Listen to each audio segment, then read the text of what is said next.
মুক্তিযুদ্ধ ও গণতন্ত্র বিরোধী অপশক্তিকে আর প্রশ্রয় দেয়া যাবে না। অশুভ শক্তির বিরুদ্ধে ঐক্যবদ্ধ প্রতিরোধ গড়ে তোলার হুঁশিয়ারি দিয়েছেন আওয়ামী লীগের সাধারণ সম্পাদক ওবায়দুল কাদের। মান অভিমান ভুলে সবাইকে একসাথে লড়ার আহ্বান জানান তিনি। ভবিষ্যতে মূল্যায়নের আশ্বাসও তার। তাইমুর রশিদের রিপোর্ট। 23 বঙ্গবন্ধু অ্যাভিনিউতে দলের সাবেক ছাত্র নেতাদের সঙ্গে মতবিনিময় করেন আওয়ামী লীগের সাধারণ সম্পাদক ওবায়দুল কাদের।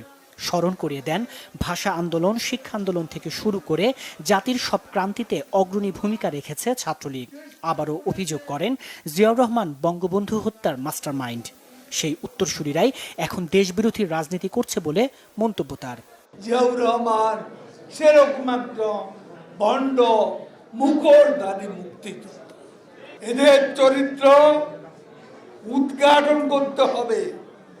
তাহলেই আজকে তাদের উত্তরসূরিরা বাংলাদেশে যে নষ্ট রাজনীতি, সাম্প্রদায়িক রাজনীতি, জঙ্গিবাদী রাজনীতির প্রবর্তন করেছিল, এদের ব্যাকগ্রাউন্ড জানলেই এদের উত্তরসূরিদের কর্মকাণ্ডের আসল চেহারা উন্মোচিত হবে, যা এখন উন্মোচিত হয়েছে। ওবায়দুল কাদের বলেন, আগুন সন্ত্রাসীরা আবারও দেশের সব অর্জনকে ধ্বংসের চেষ্টা করছে। অস্তিত্বের এই সংগ্রামের কাণ্ডারি এখন বঙ্গবন্ধু কন্যা। লড়তে হবে একসাথে,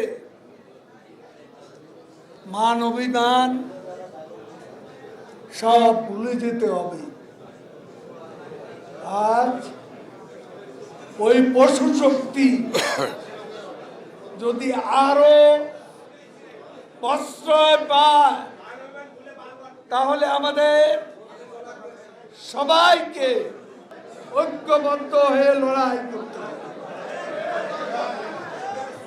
অশুভ শক্তি স্বাধীনতা বিরোধী, মুক্তিযুদ্ধ বিরোধী, গণতন্ত্র বিরোধী এই অপশক্তিকে যে কোনো মূল্যে আমাদের প্রতিরোধ করতে হবে।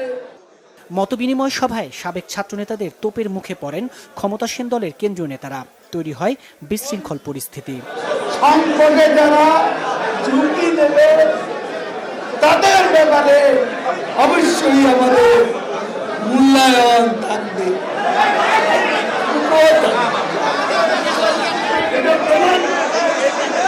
তাইমুর রশিদ, বাংলা ভিশন, ঢাকা।